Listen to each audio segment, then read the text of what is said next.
quai avenue Foch.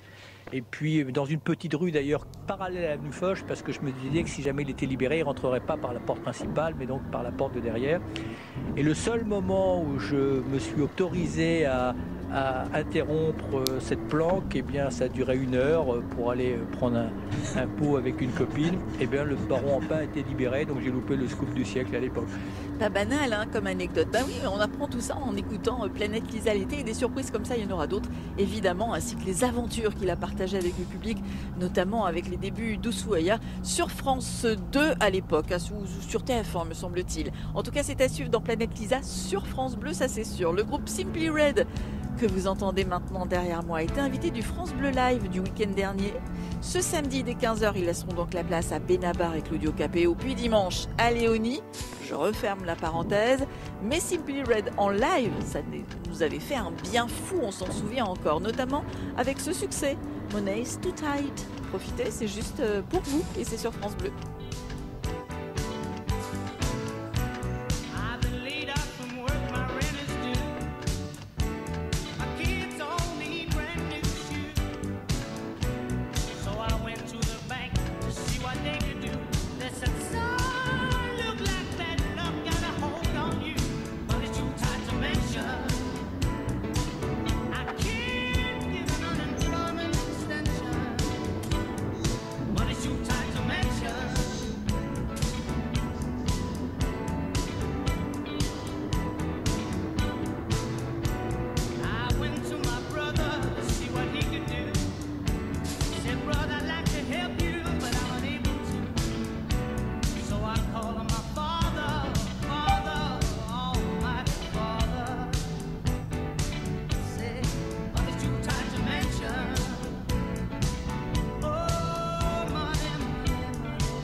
Le groupe Simply Red avait craqué sur ce titre au début des années 80. On a fait une belle reprise, Money's Too Tight, sur France Bleu. L'été de Planète Lisa sur France Bleu, tous les jours, dès 13h. Nicolas Hulot est l'invité de Bichente Lizarazu et donc votre invité jusqu'à 14h. Après l'enfance, nous avançons peu à peu. Il est maintenant question évidemment des débuts d'Ushuaïa et de l'aventure au pôle Nord. Écoutez, c'est Planète Lisa l'été sur France Bleu. Après cette période de photoreporter, tu as voulu te lancer dans des aventures. Et il y en a une qui t'a, je crois, beaucoup marqué. C'était en 85, où tu es le premier pilote avec Hubert de Chevigny à poser ton ULM au pôle Nord. Comment elle est venue, cette idée, cette aventure? Après tout ça, c'est une sorte d'engrenage, c'est-à-dire qu'on commence à faire des expéditions. Moi, j'ai fait une expédition en canoë sur le Zambèze. J'ai fait participer avec un Polonais qui s'appelle Janusz Kurbiel à une expédition au pôle Nord magnétique. Là, j'ai découvert l'univers, l'histoire des pôles, l'histoire des explorateurs polaires. Je suis devenu un passionné des récits du pôle. Je me suis constitué une des plus belles bibliothèques polaires. J'ai même commencé à connaître Paul-Émile Victor. Et puis, parmi les héros... Et tu étais toujours photoreporter? Je commençais un tout petit peu à me diversifier, je commençais à faire un petit peu de radio, je commençais à écrire quelques papiers, voilà, sur France Inter. Et puis, j'avais un copain à l'époque, qui est toujours un copain, qui s'appelle Hubert de Chevigny, qui était un passionné d'aéronautique, et c'était le début des ULM. Et on a voulu se jeter un défi, c'est d'être dans la foulée d'Amundsen, qui elle était le premier à poser un aéroplane au pôle Nord géographique. On a voulu récidiver l'exploit à sa manière, enfin bon, si tant est qu'on puisse appeler ça un exploit. Et avec les premiers ULM, une première année en 86, on a tenté d'atteindre le pôle Nord en partant d'une base canadienne qui s'appelle Resolute Bay. Malheureusement, je me suis craché dans ce qu'on appelle le white-out, cette sorte de brouillard blanc. J'ai percuté une colline, mais sans blessure pour moi. Et l'année d'après, on y est retourné avec, dans le camp de base, Paul-Émile Victor. Et là, on a été piqué comme un petit moustique, le pôle Nord géographique. On a été ceux qui, pour les premiers, ont été le plus près de ce point sacré et merveilleux qu'est le pôle Nord géographique. Et ce parcours t'amène en 1988 à présenter l'émission culte pour moi, Ushuaïa, et culte je pense pour beaucoup de Français. Donc cette émission Ushuaïa, la rencontre avec les dirigeants de TF1, comment elle se fait? Mais quand je suis rentré du pôle Nord, il se trouve que nous avions fait un film de cette expédition qui à l'époque a été diffusé sur Antenne 2, qui n'était pas encore France Télévisions. Et l'équipe d'Antenne 2 a été, qui s'occupait notamment des documentaires.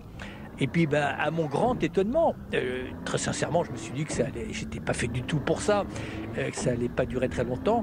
Ça a suscité une sorte d'adhésion parce que les gens se reconnaissaient dans mes émotions, mes peurs, mes rires, mes enthousiasmes. Et ont embarqué avec moi dans tous ces périples et cette odyssée. Et en fait, Ushuaïa a été une université absolument incroyable parce que j'ai découvert le vivant, j'ai découvert la planète, j'ai découvert l'humanité plurielle, j'ai découvert la fragilité et la beauté de la planète. Et cet apprentissage, cet éveil, en réalité, je l'ai fait partager. L'été de Planète Lisa sur France Bleu. Parmi les moments qui m'ont particulièrement marqué, Nicolas, il y avait le Sardine Run en Afrique du Sud. Alors explique le contexte, hein, c'est des bancs de sardines, il y a tous les prédateurs qui se jettent sur ce banc de sardines. Et donc vous êtes aussi jeté dans ce banc de sardines avec des requins, avec tout type de prédateurs.